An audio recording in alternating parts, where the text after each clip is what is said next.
I want to tell you about the 13 books that I read in January.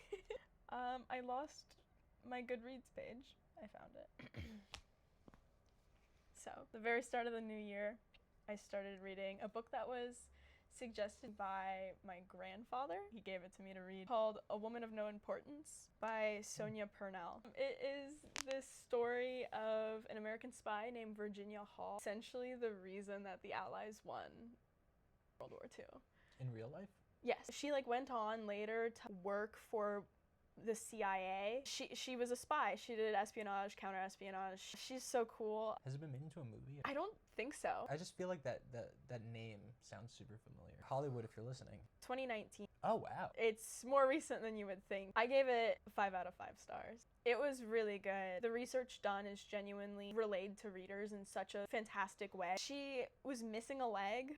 Okay. For how long? Before she started being a spy. That's awesome. And she hid it from people. She named her leg Cuthbert. I thought was really charming. Or Cuthbert. I don't know how she would have pronounced it. Well, we should figure it out for the movie. We should figure it out for the movie. How long is it? Just clicked off of the book detail. You always ask things as soon as I click away from them. 352 pages. Second book I read. This one was made into a movie. I have not seen the movie. I wanted to read the book first. It's called Women Talking by Miriam Toews. I gave this a 5 out of 5 also. How many of these did you not give a 5 out of 5? I am a really generous rater, but also these are both 5 out of 5 books. I feel like I actively seek out things that I think are going to be good. So if I'm rating a lot of things well, then I'm just doing a great job curating the media for myself. I like that. What's it about? I feel like our energy is wrong for the book. It's a hard read. One evening, 8 Mennonite women climb into a hayloft to conduct a secret meeting. For the past 2 years, each of these women and more than 100 other girls in their colony has been repeatedly violated in the night by demons coming to punish them for their sins. Now that the women have learned they were in fact drugged and attacked by a group of men from their own community, they are determined to protect themselves and their daughters from future harm. While the men of the colony are off in the city, attempting to raise enough money to bail out the rapist and bring them home, these women, all illiterate, without any knowledge of the world outside their community, and unable even to speak the language of the country they live in, have very little time to make a choice.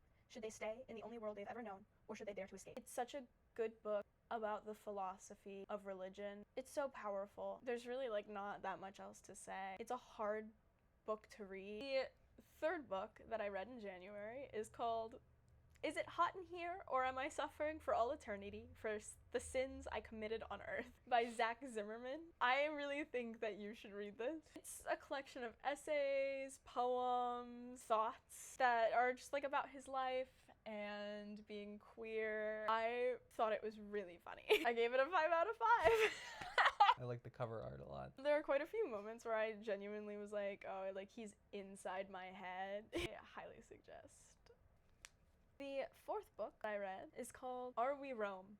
The Fall of an Empire and the Fate of America by Cullen Murphy. I also gave this book a 5 out of 5. It compares modern day America with the Roman Empire, and I love the Roman Empire. What do I want to say? I did email the author. Oh, he's so cute. You can't even see him. The next book that I read this year is called Wired for Love, a neuroscientist's journey through romance, loss, and the essence of human connection by Stephanie Cacioppo. 5 out of 5. Cacioppo studies love. She's so cool. It's a really great book. It's really beautiful. I just love talking about human connection. It does get wildly upsetting towards the end. Her husband, who studies loss, passes away due to this really aggressive form of cancer. She talks a lot about his talks on loss helping her in her loss of him. Really beautiful. That's really all I have to say. You don't have to say a lot. Sometimes it's just, this was really good. It made me think a lot of things. 5 stars. The next book that I read is A Field Guide to Larking by Laura Makelem. A 3 out of 5. I liked it. There were times where I learned things. I'm grateful for that knowledge. It felt less like a field guide to larking and more like it's very heavy on information about Europe.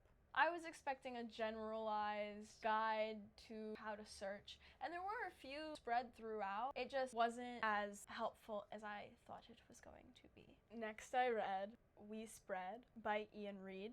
5 out of 5. Ian Reid also wrote I'm Thinking of Ending Things. Fantastic book. Fantastic movie. We Spread is so good too. I loved this book. This older artist, she's been living alone in her apartment for a while just because her husband passed. She gets hurt and is told that she is going to be sent to a long-term care facility. This place is fucked up. A lot of things happen here. It's messed up. I love it. It's so good. So psychological. I love psychological horror so much. Again, don't even really know what to say other than read the book. I won't read the book, but you can. It's so good. The next book that I read this year, The Year of Less: How I Stopped Shopping, Gave Away My Belongings, and Discovered Life is Worth More Than Anything You Can Buy in a Store by Kate Flanders. I gave this a 5 out of 5. I found it really fascinating. It's something that really worked for her. It obviously changed her life for the better. Documents her time, not spending money on things she doesn't need and appreciating the things that she has. Also being sober from alcohol. I thought it was really good. I'd love to talk to her. Next is a short story. I read Heracles' Bow by Madeline Miller. It is 10 pages of just pure genius. Stop now. Comment down below what you think Cora is gonna rate this book. 5 out of 5. It is a short story about Philoctetes. It's so depressing. Anyways, fantastic book. Highly recommend. You can find it online. Super sad, but really beautiful. The next book that I read, Are Prisons Obsolete by Angela Davis. Her writing, you'll never guess. 5 out of 5. She's Angela Davis. What does it matter if I say it's good? She's Angela Davis. One of the parts that hit me hardest was she writes about one of the first steps to prison abolition is to stop treating our schools like prison. I'm in classrooms a lot, seeing how administration treats children, seeing how some teachers treat children. Even just like intense regulation of when you can go to the bathroom. Our schools are still incredibly segregated. Anyways, all I can really say is read it. Read Angela Davis. The next book that I read is The Curious Incident of the Dog in the Nighttime by Mark Haddon. Great book. 5 out of 5. It follows this young boy, Christopher. It's a really great book. I'll just read you the description really quick since I did a horrible job, I feel. Christopher John Francis Boone knows all the countries of the world and their capitals and every prime number up to 7,057. He relates well to animals but has no understanding of human emotions. He cannot stand to be touched, and he detests the color yellow. This improbable story of Christopher's quest to investigate the suspicious death of a neighborhood dog makes for one of the most captivating, unusual, and widely heralded novels in recent years. You love an autistic main character. I do. I want to read books that I relate to. I mean, it makes sense. The next book that I read is Whole by Louis Sacco. Great book. I did give it a 4 out of 5. This is a kid's book. I think it is a great kid's book. I am just older than the book's audience. I still think it's worth reading as an adult. There are indeed a lot of holes. My takeaway, children should not be punished through hard labor. I've never seen the movie. The last book that I read in January is a collection of short stories called 19 Claws and a Blackbird by Augustina Bazterrica. I love her. She wrote Tender as the Flesh, which is one of the most messed up books I've ever read in my life. It didn't matter how messed up it got. You couldn't put it down. I felt that way about her short stories. 5 out of 5. I read a lot of messed up things. I read the first story before I was like, who wrote these? Because I'm digging it. And then I saw author of Tender as the Flesh and I was like, oh my god, she just gets me. Get out of here.